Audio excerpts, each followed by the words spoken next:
distinguished guests, esteemed colleagues, and honored members of our global health community. Hello. My name is Nabeeha Kazi Hutchins, and I serve as President and CEO of PAI. I'm so pleased to be able to share some reflections on the occasion of CORHA's 5th Annual Reproductive Health Conference. I wish I could have joined you in person, as CORHA has been a close partner, collaborator, and friend of PAI for close to a decade. For those who may not know PAI, we were founded 60 years ago with the very focused mission and mandate to elevate the critical role that family planning and reproductive health have in advancing progress and prosperity in communities around the world.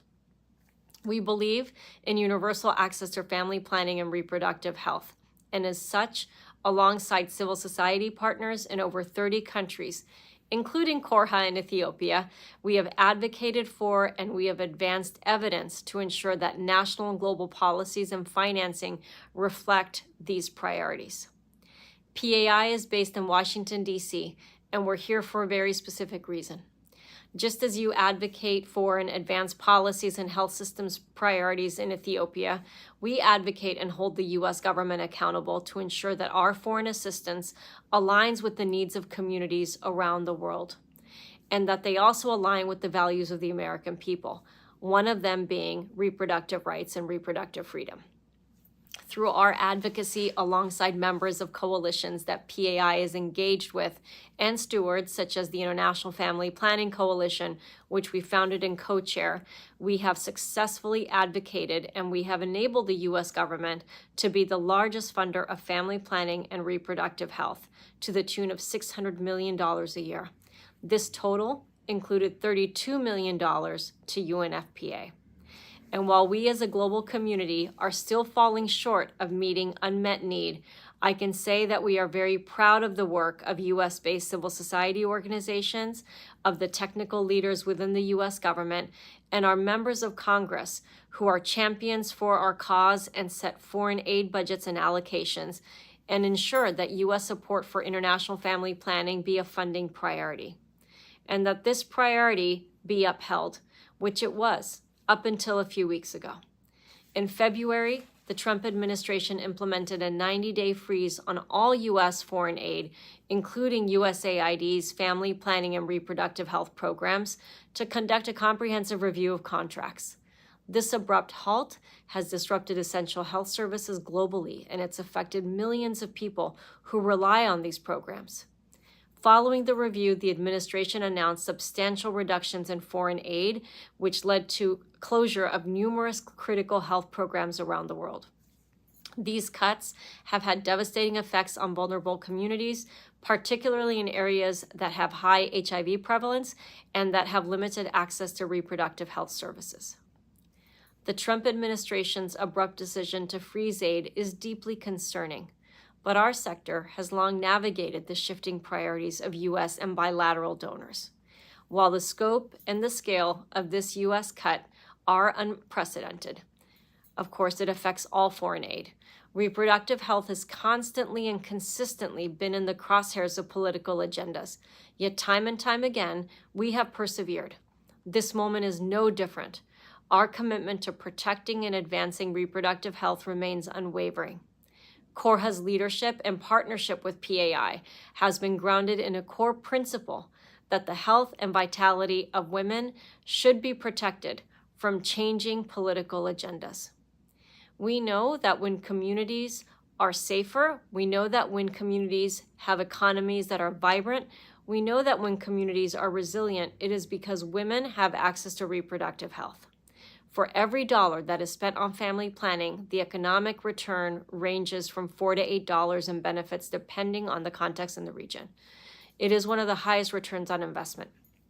In addition, sexual and reproductive health, which includes family planning, can yield a return of $120 per $1 spent in long-term economic benefits. If family planning is left behind, we are also leaving behind the economic prosperity of communities and the economic prosperity that we have promised to the next generation. We're leaving behind the potential of a productive and resilient workforce, and we are leaving behind women and youth and the incredible ability that they have to transform communities and countries for the long term. Nothing makes countries safer, stronger, and more prosperous than when women have a say in their health and can achieve their aspirations. And nothing makes governments more just and effective than when they are able to meet the fundamental needs of the very communities that they are meant to serve.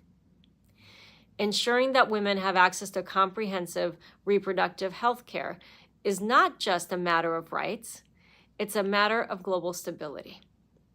Studies show that when women are able to access contraception and maternal health services, child mortality drops. It drops by 25%, and economies grow stronger.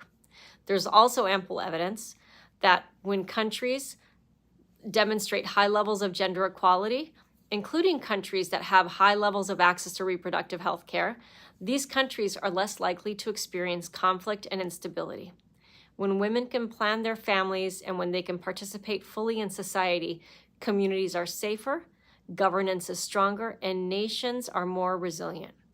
This moment, while incredibly destabilizing for the global health order, is also an opportunity to reset and align with what communities want and need and have that agenda set by them through the voice and the support of civil society and in partnership with governments, academia, research institutions, and those who are on the front lines of delivering care and services.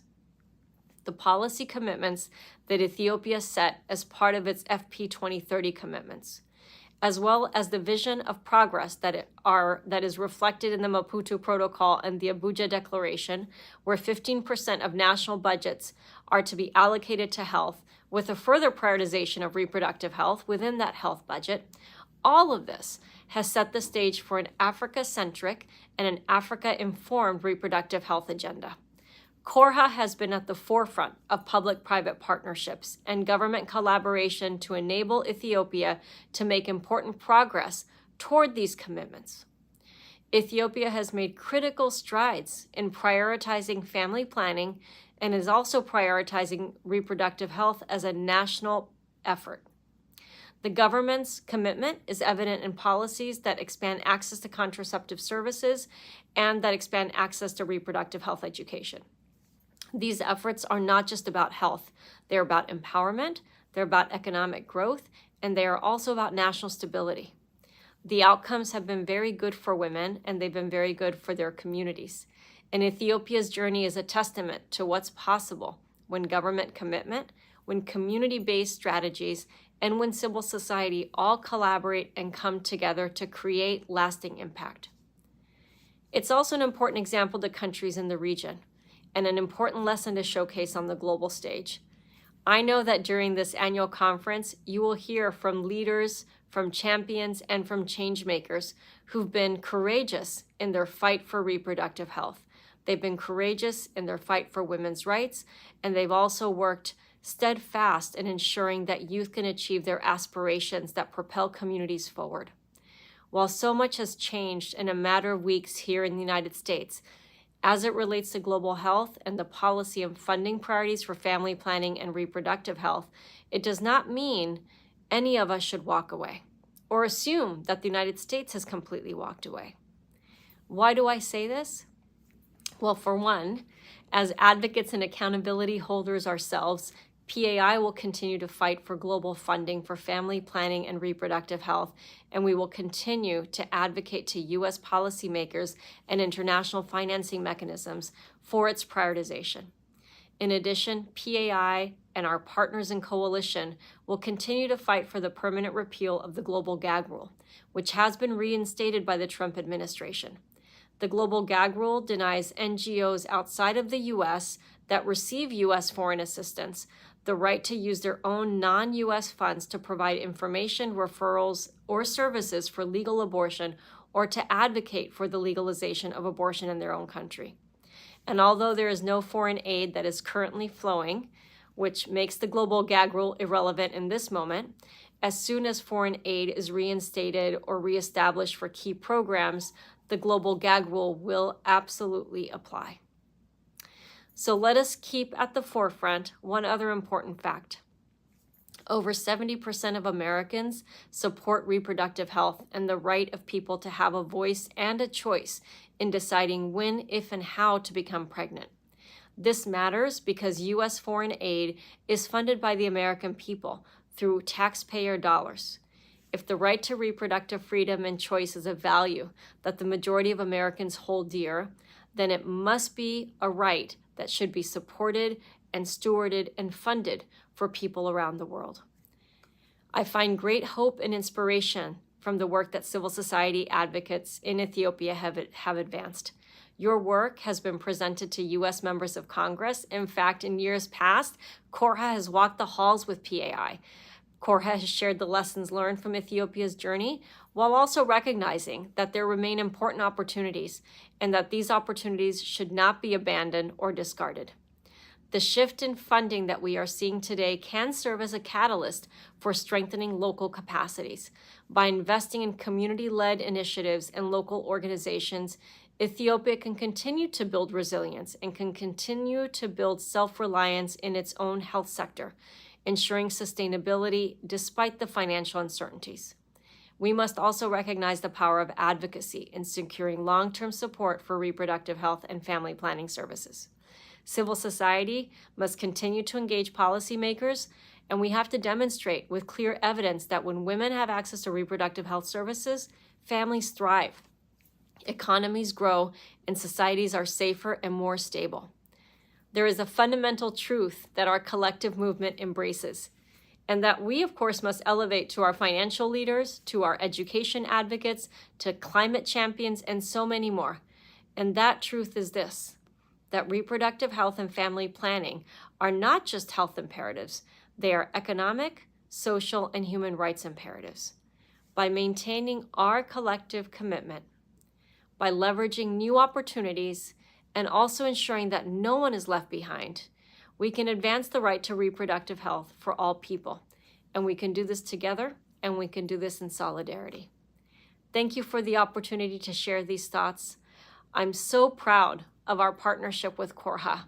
You have made PAI better, and you have also helped fuel a movement that remains resilient.